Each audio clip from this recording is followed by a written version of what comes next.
You were never designed to simply witness of life unfold around you like an actor waiting for a cue. You were created to participate in the divine act of creation itself. Life is not a force acting upon you, pressing its will into your circumstances. Rather, life is the outpicturing of your internal state of consciousness. Everything you experience externally is first imagined, felt, and accepted internally. You are the creator of your own world, for the power of creation was placed within you from the beginning. This power lies in your awareness, your imagination, your assumptions, your self-concept. When you say I am, you are invoking the name of the infinite. You are declaring a state into being. When you say, I am healthy, I am wealthy, you are not just affirming a desire, you are claiming the truth of a reality waiting to be seen.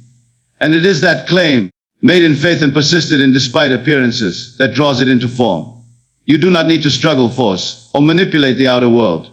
Your true work is inward. Your responsibility is to accept within yourself the reality you wish to see. You must dare to believe it is already so. That belief, that assumption is the seed of creation. Every outer condition began as an unseen inner conviction. You are not the result of circumstances, your circumstances are the result of you.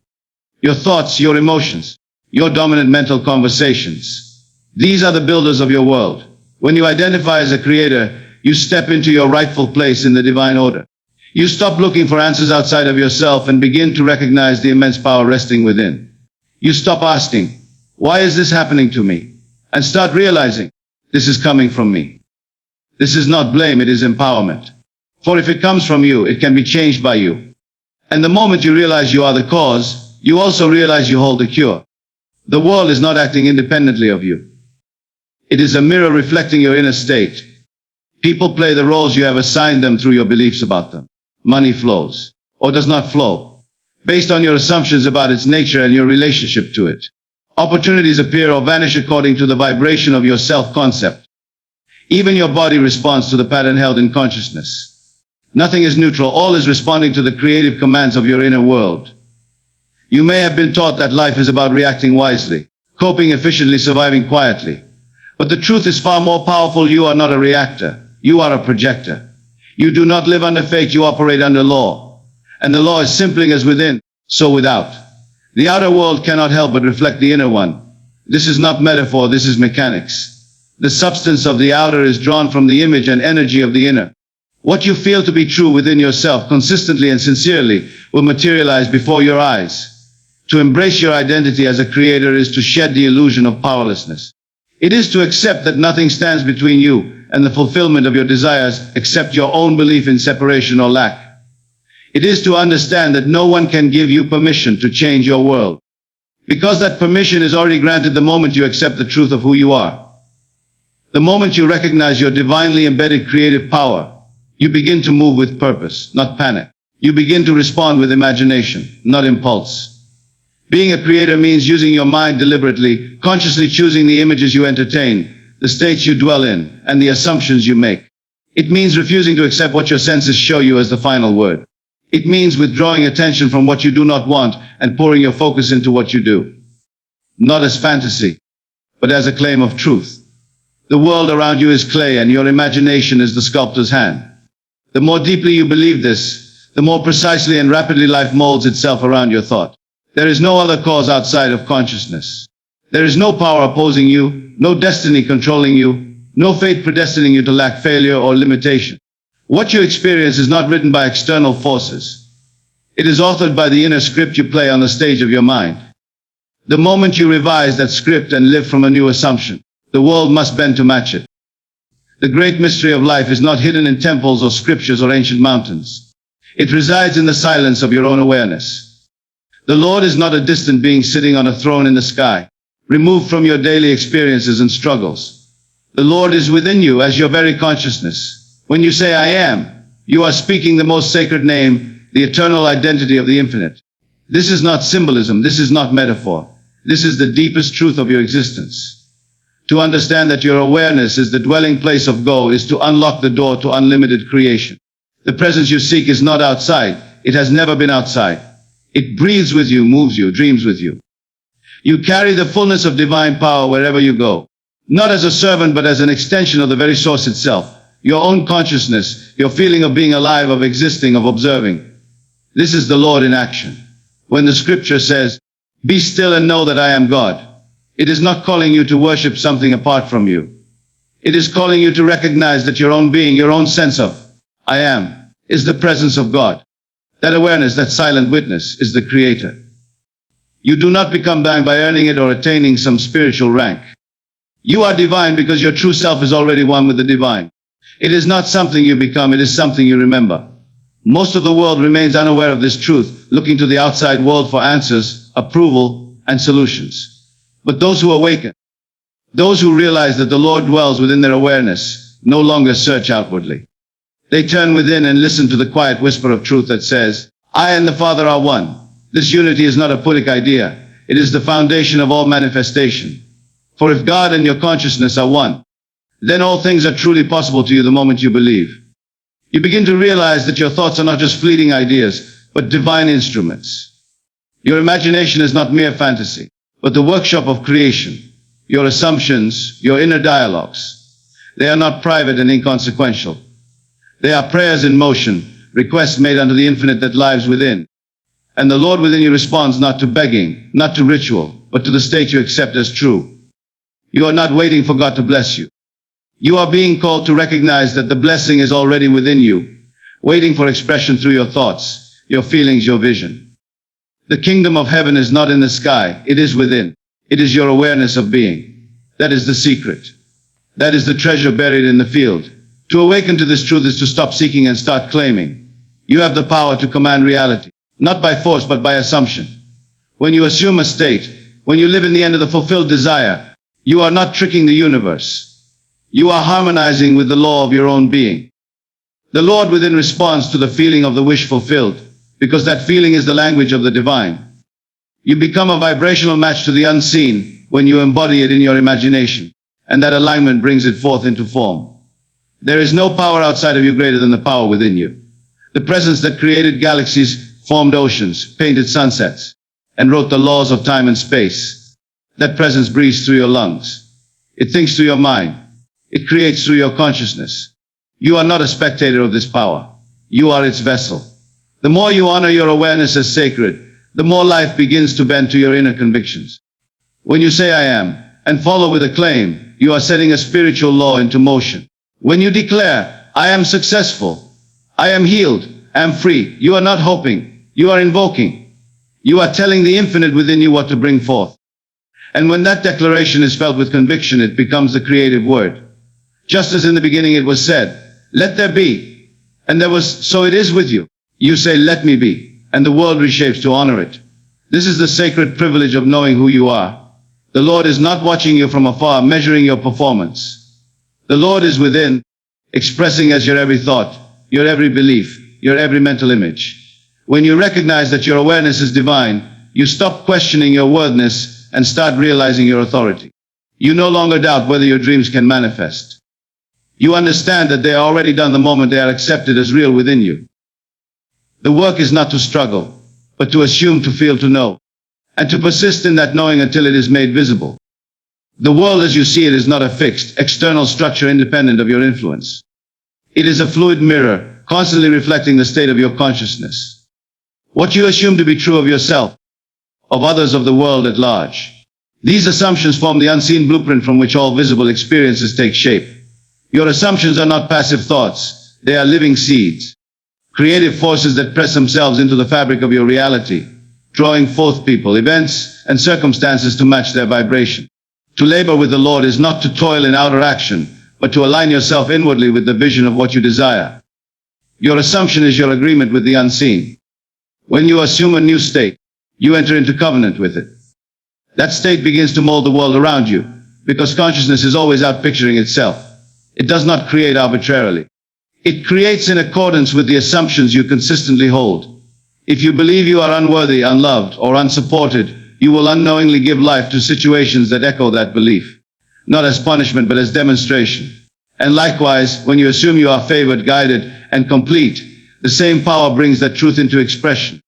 The world does not care whether your assumption is good or negative. It simply reflects it. It is law, and law is impersonal. What you assume about yourself becomes your identity.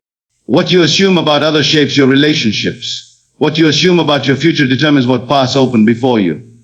The assumption is not wishful thinking. It is a silent command, issued to the infinite creative power that resides within. Once impressed upon the subconscious, your assumption becomes the governing principle of your life. The world bends to it not through magic, but through law. This is why imagining is the true work. To sit in silence, to close your eyes, and to see yourself already possessing what you desire is not idleness. It is creation in its highest form.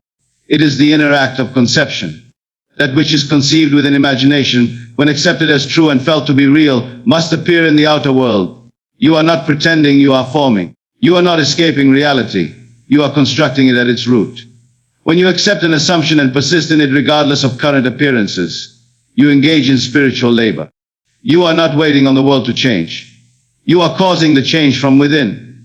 This inner faith, this quiet insistence that what is imagined is real, is the bridge between desire and fulfillment. You do not need to explain how it will happen. You do not need to figure out the mechanics. The assumption takes care of the how. Your task is to feel it real and hold it until the world confirms it. No assumption is ever too grand or too small. Whether you assume perfect health, harmonious relationships, financial abundance, or simple joy in your day, the law responds with the same faithfulness. It does not measure the scale of your dream. It measures the depth of your conviction. The deeper the feeling, the firmer the impression. And once impressed, it must express. You need not fight the old reality. You do not change the past by battling it or denying it. You change it by assuming a new state now. This is the secret of transformation. When you step into a new assumption, you shift timelines. The old reality begins to dissolve, and a new one forms around the self you have chosen to embody. This is not done through force, but through quiet certainty. The power that made the universe is moved by feeling, by assumption, by belief. Your mind is the soil, and your assumptions are the seeds. You cannot plant a seed of lack and reap abundance. You cannot sow a thought of fear and harvest peace. You must choose what you plant, and then care for it with attention and faith. The moment you accept a new state as your truth, everything begins to move in harmony with it. People show up differently. Opportunities appear where none seemed possible. Circumstances align to fulfill the vision you held within. This is the labor of the unseen. This is how reality is born. It is not repetition alone that impresses the subconscious. It is repetition infused with feeling. When you assume something with emotion, with faith, with joy, you energize it. You breathe life into it. The creative power within you recognizes it as a command and begins orchestrating everything necessary for its fulfillment. Whether you know it or not, you are always assuming something, and whatever you assume consistently becomes your experience. The only question is whether you are assuming consciously or unconsciously. To labor with the Lord is to labor in imagination. It is to know that your inner work is the only real work. The rest is movement, action, and expression, but the cause lies in the invisible. This is not passive spirituality. This is deliberate, intentional, creative existence. You not beg for miracles. You assume them. You do not chase results. You align with them in feeling. And from that alignment, the world shifts. Not because you forced it, but because you embodied it. The great secret of manifestation lies not in effort, not in struggle, not even in planning, but in the subtle and sacred art of assuming the feeling of the wish fulfilled. This is the divine key. It is not what you want that brings it to pass. It is what you feel to be true. Desire alone is not enough. It is the emotional acceptance, the felt reality within, that activates the unseen forces of creation. When you assume the state of already having that which you seek, you call it into form, not by outer action, but by inner alignment. To assume the feeling of the wish fulfilled is to mentally and emotionally dwell in the end. It is to take your imagination and rest it in the scene of completion. If you desire love, you do not think of it as a future event. You feel yourself now as loved, as cherished, now as fulfilled. If you desire abundance, you do not approach it as something to be earned or begged for. You feel yourself now as prosperous, now as provided for, now as successful. This feeling, sincerely held and consistently revisited, is the magnetic force that draws all corresponding elements into your life. You are not waiting for circumstances to give you permission to feel fulfilled. You are giving yourself permission to feel fulfilled now, and in doing so, you become the cause rather than the effect. Life does not respond to your hopes. It responds to your assumptions. It reflects the internal atmosphere you carry, and that atmosphere is shaped not by appearances, but by what you accept emotionally as your truth. The outer world follows the inner world like a shadow follows form. Assuming the feeling of the wish fulfilled is not daydreaming. It is not fantasizing. It is not hoping that one day your desire may come true. It is entering into the emotional state of already having. It is embodiment. It is identification. It is becoming internally the person who already possesses the thing desired. When you walk in the world with the feeling that you already are what you wish to be, the world cannot help but reflect that reality back to you in form, people, opportunities, and events. The imagination, fused with feeling, is the divine creative act. It is the moment of conception. Once you have felt it real, you have planted the seed. You need not repeat it over and over in desperation. The seed knows how to grow. But your role is to protect it, to nourish it with faith, and to revisit that inner feeling when doubt tries to rise. Faith is not blind belief. It is loyalty to the unseen reality you have already accepted as true in your inner world. Many wait for signs before they believe. But signs follow, they do not precede. You do not see in order to believe. You believe and then you see. This is the reversal of natural reasoning. The world tells you to wait until something changes. The spiritual truth tells you to change your inner state, and the world will mirror that change. When you assume the feeling of your fulfilled desire, you change your vibration, your posture, your speech, your decisions. Everything begins to move in harmony with that inner conviction. To persist in the assumption of the wish fulfilled is to anchor yourself in the state of already having. This means refusing to react to appearances that contradict your inner knowing. This means revisiting the imaginal scene, re-entering the state, reminding yourself daily, not through force, but through faith, that it is already so. The longer you dwell in that state, the more natural it becomes, and once it feels natural, it must become visible. That is the law of consciousness.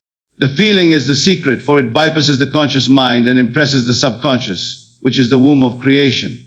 The subconscious does not argue, analyze, or question. It accepts what is impressed upon it through repeated feeling. Once impressed, it sets to work molding the outer world to match the inner assumption. It influences your behavior, your speech, your body language, your instincts.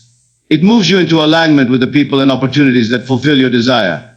What seems like coincidence is actually law unfolding. Do not worry about the how. That is not your concern.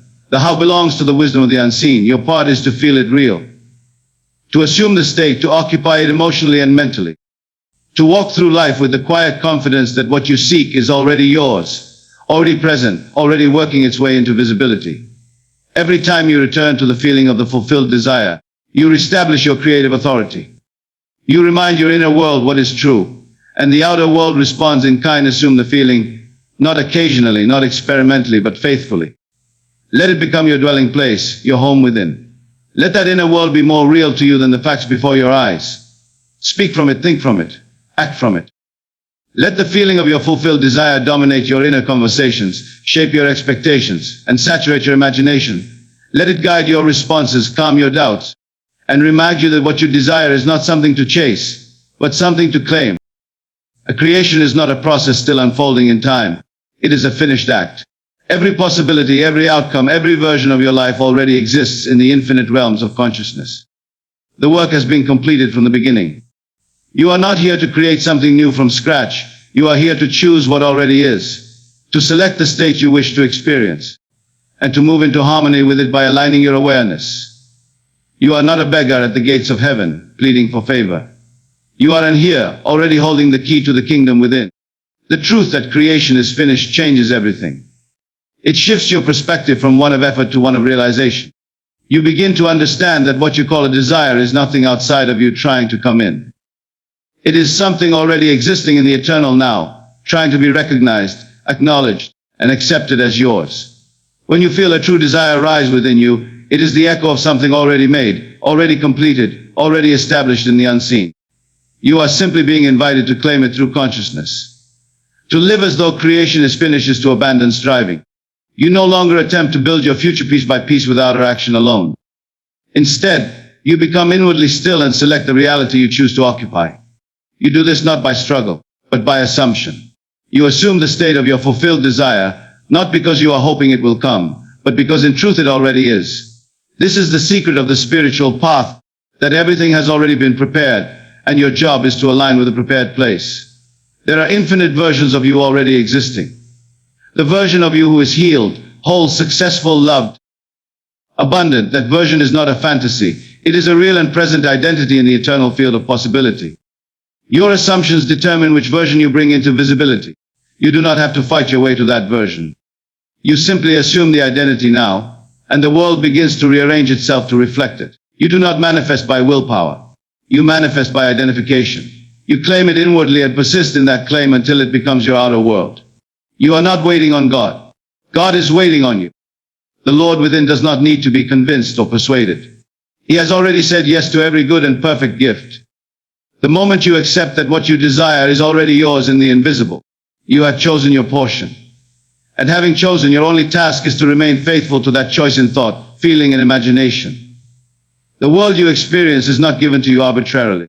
It is selected by you through the state you occupy inwardly. The temptation to beg, to plead, to chase outcomes only arises when you forget that creation is already complete. You fall into the illusion that you must earn what is already yours by right of your awareness. But nothing is added unto you from the outside. Everything comes from within. You are the operant power. You are the selector, the chooser, the one who decides which state of being is real.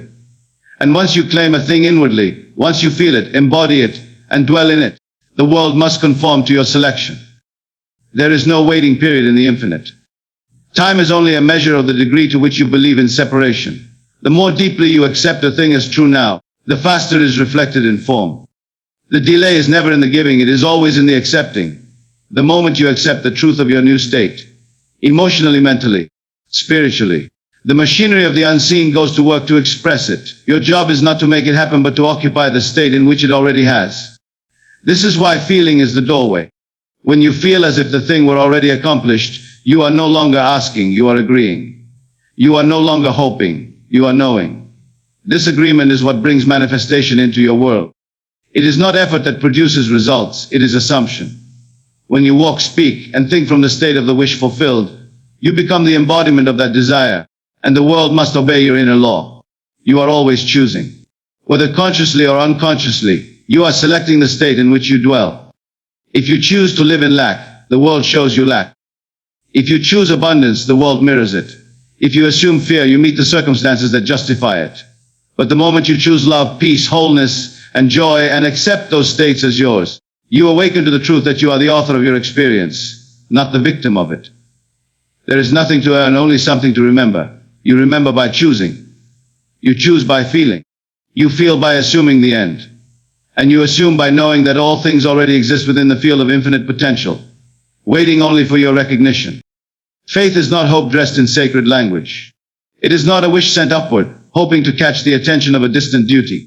Faith is the inner certainty that what is unseen is more real than what is seen. It is the conviction that reality begins in the invisible and is made visible through the channel of belief. It is the awareness that there is no separation between you and your desire, no time between now and its manifestation, except that which your consciousness permits. Faith is a divine faculty, a spiritual power embedded within you by the infinite, waiting only for your recognition and deliberate use. Imagination is the instrument through which faith gives form to the unseen.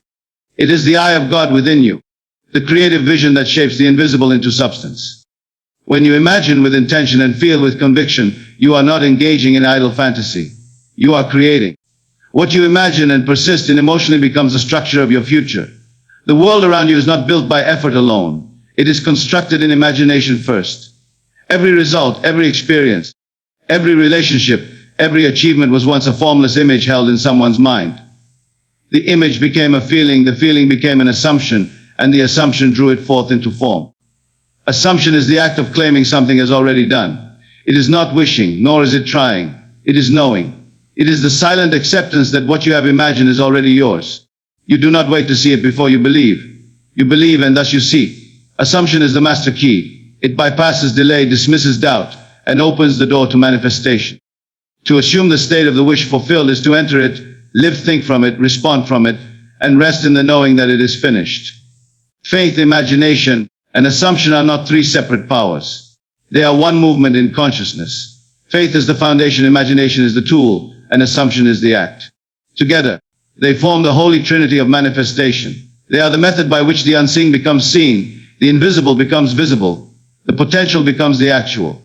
These tools are not reserved for mystics, prophets, or sages. They are yours. You use them every day, whether you know it or not. The question is not whether you are using them, but how deliberately you are using them. Most people exercise these powers unconsciously.